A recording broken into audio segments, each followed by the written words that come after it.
Welcome to Journey to Oz, the podcast where we share migration stories from overseas to Australia. We are both registered migration agents.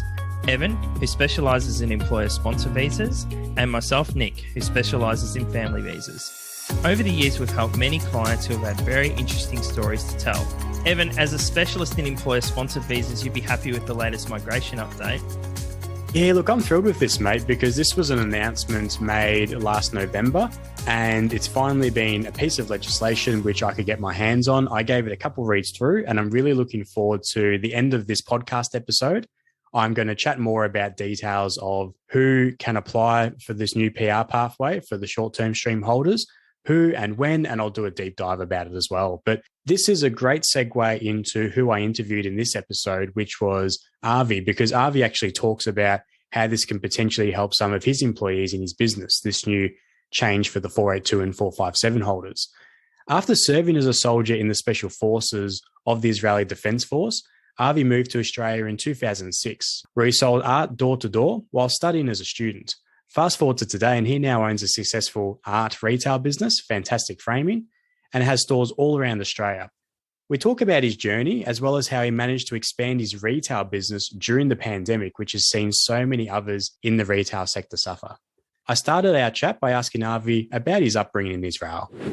Upcoming in Israel, I had a very good experience in Israel. I've been in school until the age of 16. I used to play a lot of soccer, but when I got to my HSC, so I began to be serious and to study very, very well. So up until 16, I was being a lot with my friends out. And then, I was very serious about the HSC, and I finished it. And then in Israel, as most people know, and some people don't know, there is something that's called compulsory to go to the army, to the defense force. So when I grew up in Israel, after I finished school, I went to be 3 years in the army. And when I joined, I went to the special forces in Israel. And it was a great experience for me. I've been over there a lieutenant. In the beginning, I was a team leader of 15 soldiers. And then I was a team leader of 6 teams. Oh, fantastic. Yeah. And as a young person, you can imagine 22, 23 years old to be managing 120 soldiers. So it gave me a lot of skills of leadership, management, communication, discipline, which later on helped me a lot, building my business. I stayed a bit longer because I was an officer, and it was a great, great experience. And this was my upbringing. And like when I grew up in Israel and when I finished in such a stressful environment, I wanted to go and travel the world. And basically, this is how I got into Australia and New Zealand. Okay. So this is how I grew up in Israel. Beautiful family. I'm from Haifa. Haifa, it's a city in the north, not too far away from Tel Aviv. Everybody knows Tel Aviv, which is like little New York, but I was from Haifa. And then after I finished the army, 2 days, literally, after I finished the army, I came to travel for a year and a half. Oh, goodness, no downtime. yeah, 2 days, literally after, yeah. It was epic, it was amazing. And credit to yourself for doing that extra time rather than just the bare minimum mandatory. And it talks absolute volumes to your leadership being such a young age, being identified to take on those roles with such responsibility. So you jump head first into travel. Did you travel sort of around the world, or you came straight to Australia and New Zealand? I came straight away to Australia and New Zealand. I was very fit. I wanted to do a lot of bushwalks, and my time when I came over here, 2004, it was Lord of the Rings was really big. So yes. At the time, it was massive back then. So my dream was basically to come to Australia and New Zealand and to travel all around. Then I traveled a bit in Europe, and I came back to Israel. But while I was traveling in Australia, I just fall in love in this beautiful country. And I said, why shouldn't I study my first degree over here? And then after I finished my studies, my travel, I came back to study in UTS. UTS is a very big university in Sydney for business. And I fall in love in Australia while I was traveling with the culture, with the views, with the people, with the food, even as well New Zealand, but probably Australia was my favorite. And what a very busy period in your life, finishing in the Defence Force, literally just 2 days, then doing that travel and then having that light bulb moment while you're traveling that, hey, I actually love this side of the world, Australia and New Zealand. So that's absolutely wonderful that that's where you got that inspiration. So you came to Sydney and you did that study. What did you do for work while studying? So while I was studying, it was very interesting. So first of all, I had a student visa. So when I was traveling, I had a tourist visa. But when I came back, I was on a student visa. It wasn't, I think now it's maybe a little bit easier to get a student visa, but back then it wasn't that easy. When I arrived over here on a student visa, I went to apply for Gloria jeans to a cafe. But then I had a relative from the United States that came over here, did like freelance, selling oil paintings in markets, online and door to door. And he said, look, this is something you can actually do when you are not studying, maybe in the evening or in the weekends, you can do it. And I said, man, maybe I should have a look how it is. And he needed to go after 4 or 5 weeks to go back to the States. Okay. He showed it to me for maybe around a week. I said to him, I'll be honest with you, I actually hate it. I don't like it. I actually don't like it. But then one night, it was actually a very successful night. The client was very happy. They bought a bunch of art from me. The customer was very, very happy. And that night I made $600. And then I said, wow, I can make a night this amount. The customer is happy. He's referring me. He's referring me to other people that I can make as well happy. And then I thought, man, this is actually a good job. And then I started to sell more. And I called, while I was studying, I called another friend and another friend. And in a market, online, door to door, anywhere that I could do, just part-time after I studied. And then it was 1 team, 2 teams, 3 teams, 4 teams, 5 teams, until it reached to be 10 teams. But when we sold the paintings, lots of people were asking us about, hey, can you frame it? And this is how it all began, with the framing, which now we have basically a chain all around Australia. It's around 40 employees, 15 vans, 7 retail stores, and we are growing. And this is the fascinating stuff. In the last 5 years in a row, we are growing 70% each year. So this is a massive growth that we are actually having, and it's a very exciting as well time for us, for all of our team to do it. But this is what I did as a student, and from what I started as a literally one man show, then it was 2 people, 3 people, 4 people, and as well fast forward, even now we have as well the stores, and we have as well mobile service. Oh, wonderful! So you can go to customers. Exactly. Literally like Uber, that you go to Uber. If you go into our website, you literally go, you choose a date, you choose a time, and then a van comes to you with many, many samples, collect the artwork, bring it to the stores, make the frame, make the artwork beautiful, and then we deliver it to you back. And I think this convenience, that we gave to clients, they can buy it online. They can do it like Uber, very easy pickup and delivery, or they can come to the store. It's actually created a very good formula for us with the client, that they are happy, we are happy, and lots of artists as well now starting to fulfill the orders with us. So we are supporting as well lots of artists, meaning like you have Amazon that fulfill orders for retail stores, we basically fulfill orders for artists. So if you are an artist and you have a website and you sold your art, we will frame, we will pack, we will ship, we will hang it in your house, Australia-wide. On top of that, the artist is getting between 40 to 60% from the sale of the frame. So then it's a win-win situation. Everyone wins. Everybody is happy. The client is happy because it's a one-stop shop. He's buying it from the artist, because lots of clients were buying it from the artist. Then they get the art. Then they need to go to the local frame shop, then to wait another 3 or 4 weeks, and then only to hang it. But now when you're buying the art, you go to the website of the artist, well-known artist, one-stop shop. You can buy it unframed, only stretch, or with a frame. And basically we are doing it. So the client is very happy. He doesn't need to go to another place. It's like you're buying a door without a handle or a shoe.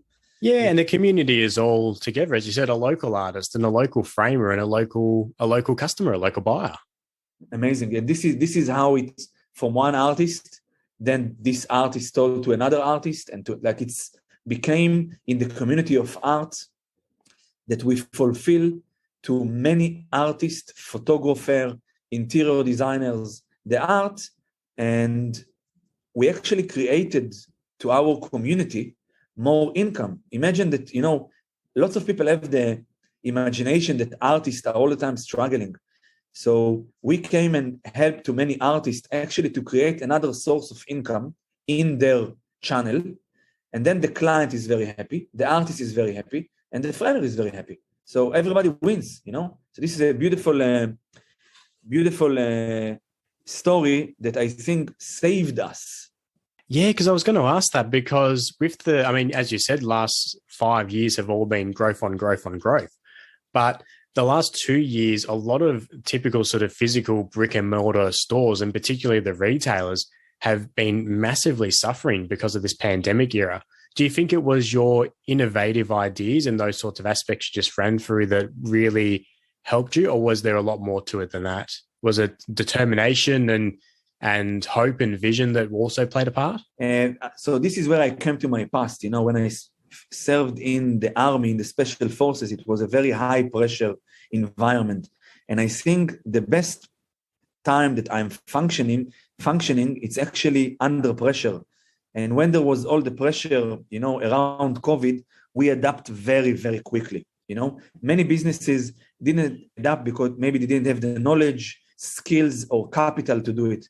But we adapt very, very quickly, moving more to mobile service, moving that you can buy literally anything in the store. You can buy it online. And we told a lot of artists, hey, now there is no shops anymore, no retail in the next year or two. So let's move. And when someone is buying from you the art, let's us fulfill the order. Let them buy the art. We will frame it. We will pack it. We will ship it. And then lots of artists starting to join us. And then even big organizations such as Blue Thumb Art and Greenhouse Interiors, which they are probably the largest online gallery in Australia. That basically when people buy the art, we will go frame it, pack it, and ship it. Okay? And this is how we grew up every year, because online can grow. When it's online, it grows and grows and grows. And this was what the fascinating, and I think it gave us as well a lot of happiness, because we take care of our community. It's not only about us, it's as well more about our community of art. So we have lots of artist friend organization that we actually create for them more income, and for us more income. So imagine that you are now in a position that you're actually helping as well other people in COVID. So we felt lucky and blessed. Don't get me wrong, it was a very difficult time. There is a lockdown, no lockdown, especially in Victoria. And I know that you are Ivan from Victoria, but Victoria was really, really stressful.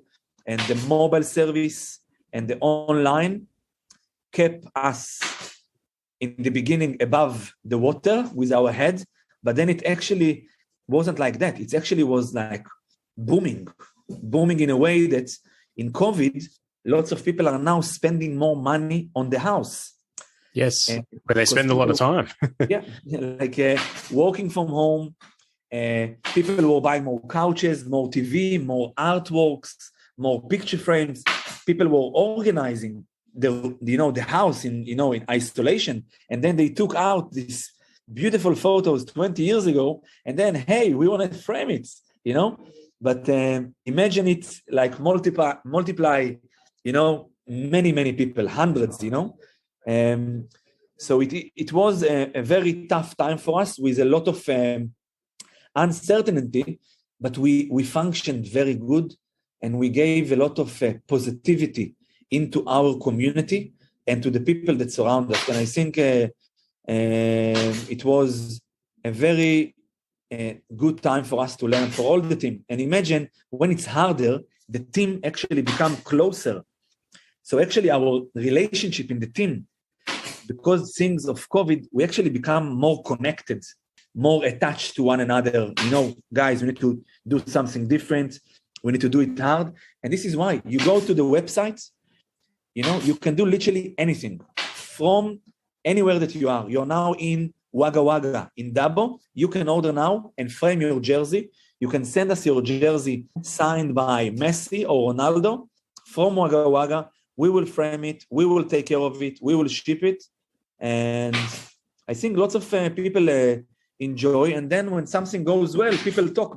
Well, fantastic. And as you said, like the emergence of the pandemic was a shock and something that you, as a business owner, had to adapt to. Thinking back to your journey to Australia, when you started as a student, apart from the initial shock of door-to-door sales, but was there anything that shocked you about Australia that you didn't expect originally, or anything that you really had to adapt to after spending your whole life growing up in Israel and then only doing short stints of travel to now being a full-time student in Australia? So I think, first of all, I apologize on the noise in the background. The guys are walking at the back.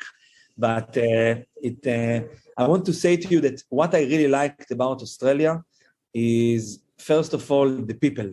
The people, it is like one big community. I was walking in the street, you know, I was just looking at people. People are smiling, happy, views, economy is very strong. Everybody is on the same level, like everybody are having a good life. It doesn't matter in what you are working. If you are a teacher or a nurse or you have your small shop. And I fall in love with this energy, you know, okay. This culture over here. Another thing is, look, 30 or 40%, and Ivan, probably you know it better than me, but 30 or 40% in this country are immigrants. So you don't feel as, you know, awkward because you're an immigrant, because another 30 or 40% are basically like you. Yes. And so I think Australia is very similar as well to Canada. I haven't been there, but just from reading and seeing. But I think it's a blessed country that can create the immigration. And I think immigration, we save the economy. Like, meaning you buy more houses, you buy more cars, you buy more food, you rent more apartments. So I think for Australia, immigration is very important. Many people think that it's very hard to immigrate to another country, but it's actually opposite. It's actually, if you really want to immigrate to Australia and you do it in the right way, it's actually very easy to come here. Exactly. I think once people have that goal set in their mind that they're all in, they want to migrate to Australia, actually pushing through that initial barrier in their mindset is probably the hardest part. Yes, I know. But sometimes you need to educate. Some people come here to travel. And what we did as well as our company was growing, and now it's already 7 stores and we have plans to open more stores, we're giving sponsor visa, which gives a very good stay and a long stay for our community and our staff, even in other businesses. And I think one of them, I think yesterday was probably a very good day for me, because I actually heard that now, if you're giving a sponsor visa, the people can get a PR, a permanent resident. But last year, like basically the last few years, if you give a sponsor to someone, they couldn't stay here, which was very, very bad. And it put lots of people from our team in stress. What I will do when I will finish? Do I need to go back home? Can I stay longer? And I think if you're educating the people around you that if you do want to stay here, it's possible. Because some people they don't have the knowledge for it. And I think one of the strengths as well is that you have people that come to you as immigrants. And in my opinion, maybe I'm wrong, but I'm just saying it, Ivan.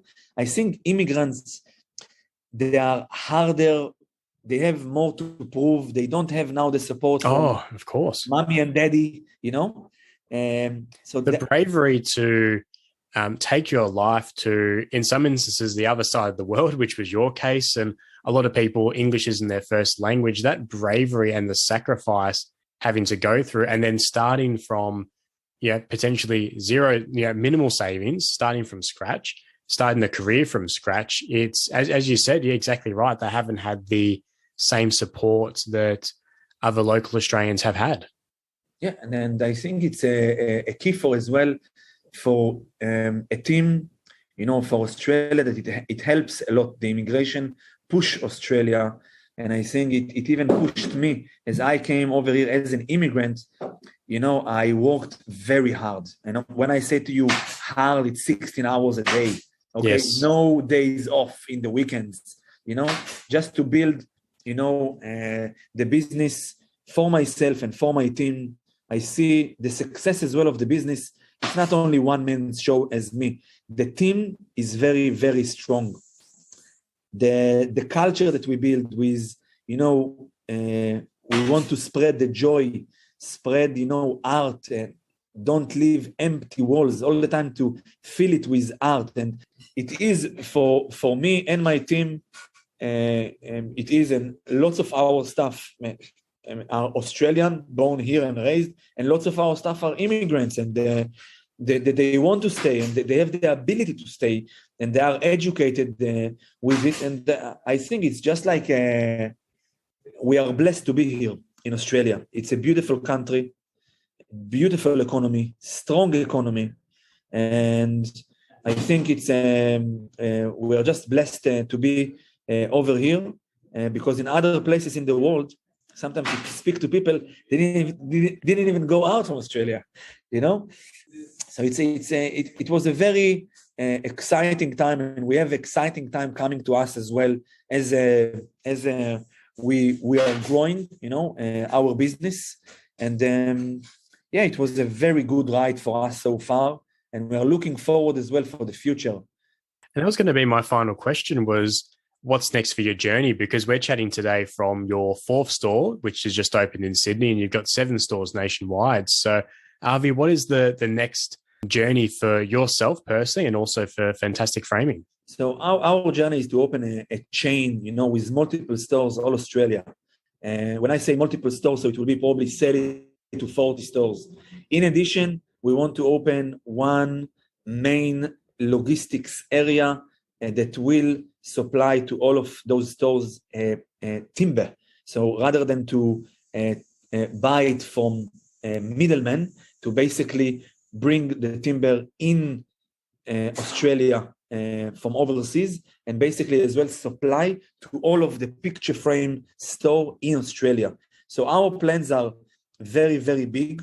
As well, our plan is, when you think about, you want to buy a mobile phone, or you want to buy like some kind of electronic, a computer, you think about Amazon, eBay. When you think about art, we want you to think about as well about Fantastic Framing, how you can fulfill orders for many, many artists and big organizations.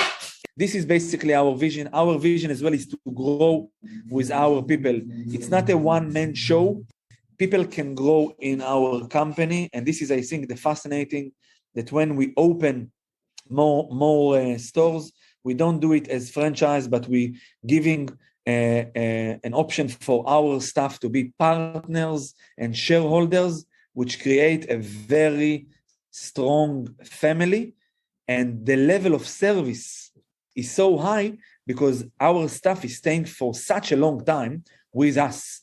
So the level of service is really high, and therefore, our community is very happy. So this is basically our plans. We are very young, very energetic, and looking forward to our future. Very bright future ahead. Well, thank you so much, Avi. And look, I've actually, you never know when your next opportunities come in. And while you were chatting then, it made me think of a potential option for you for sourcing wood more direct and wholesale. So I'll have a chat to you offline about that. But yeah, crazy how opportunities present themselves sometimes. So Thank you for coming on the Journey Towards podcast today and sharing your journey. If people want to find out a little bit more about Fantastic Framing, what is the website for your business?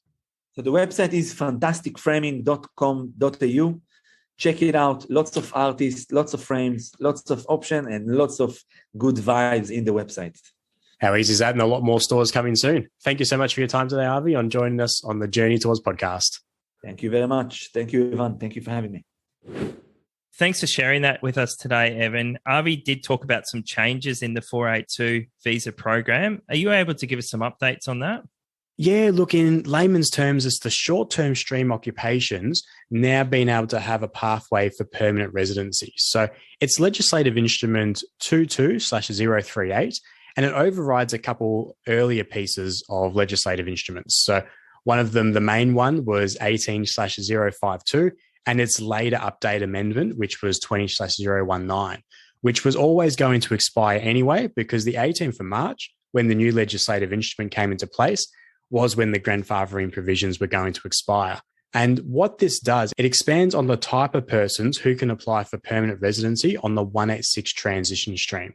So probably to jump in and talk about how the legislative instruments work, basically it's 22/038, so the year 2022, and it's legislative instrument 038. So it's the 38th piece of legislative instrument, which is coming out this year in the year 2022. And basically these are updates which are put on top of all of the updates for the Migration Act, the migration regulations. They point to the instrument in writing from the minister. And in this regards, it's talking about who can now apply for the 186 transition stream. It's always been in place. And as I said, this overrides a couple earlier pieces of legislation, but this includes a couple cohorts and basically people who have been working on their 482 visa or their 457 visa, so their employer-sponsored visas, throughout a particular time of 12 months during the global pandemic. They're getting rewarded with a pathway for permanent residency for those on the short-term stream occupations which didn't have that pathway in the past. Yeah, and what occupations does this affect? Look, I've had calls over the last few weeks from my clients of cafe managers, jewelers, a lot of cooks, which is fantastic because cooks are the short-term stream occupations. They haven't had a pathway for PR. The chefs are the PR pathway on the medium to long-term stream. So it's fantastic in that regards. And basically, Minister Hawke announced on the 25th of November last year that they would be enhancing the PR pathways for people on the short-term stream occupations. So this is fantastic. Like I said, a bit of a reward for people who have been working hard in Australia. They made a conscious decision. Do they stay or do they go? They stayed in Australia. They worked hard, and they will be able to apply for permanent residency. It's not going to be for everyone, but it will be from the 1st of July. And I know the 1st of July 2022 is a Friday because I've got a couple clients already lined up for that morning, which we're going to lodge their visa. So basically it was the existing legislation, but a new cohort of people on the short-term stream can apply for it, elevating them to have that same privilege of applying for the 186 transition stream. It's still a very complicated piece of legislation. And after 2 reads through, I thought, okay, yep, I've wrapped my head around it this second time. And there was still a couple gaps of things which are missing. So I know that our professional body, the Migration Institute of Australia, they're having some chats to the Department of Home Affairs to clarify some points.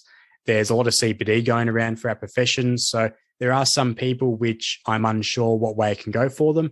If you have any doubts, if you need any clarity, please book in a consultation with me because I'm more than happy to help people understand if this is something they can apply for from the 1st of July. And Evan, how can people book a consultation with you? Well, quite easily on my website. It's worldlymigration.com. They go onto the website on the bottom right-hand corner, whether you're on your computer browser or on your mobile, there's a little blue book a consultation button. There's a few different functions. I offer a free initial consultation for anyone who wants to have a chat. There's one for nominees, so they get a free 15-minute consultation if you're the prospective visa applicant.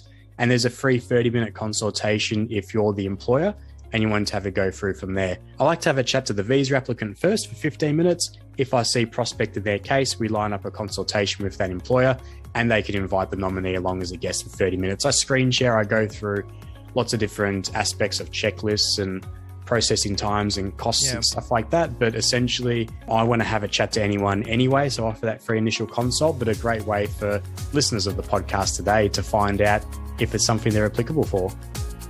Thanks for listening to the Journey to Oz podcast. If you've liked what you've heard, please subscribe and also leave us a review. We release a new episode every second Tuesday, so please stay tuned. The Journey to Oz podcast is produced by Nick Hansen from Hansen Migration Agent Registration number 1679147, and Evan Bishop from Worldly Migration Agent Registration number 1679414. Any information discussed in this podcast is made available for entertainment purposes only and is not intended as a substitute for professional advice. We do not make any guarantee or accept any responsibility for the accuracy and completeness of any of the information discussed. You should obtain advice from a registered migration agent or an immigration lawyer before acting on any of the content discussed in this podcast. You can find a list of registered migration agents by visiting mara.gov.au. The information contained within this podcast may not be reproduced without our prior written consent. In the spirit of reconciliation, we acknowledge the traditional custodians of land throughout Australia and pay respects to their elders. We extend that respect to all Aboriginal or Torres Strait Islanders today. Thank you for listening.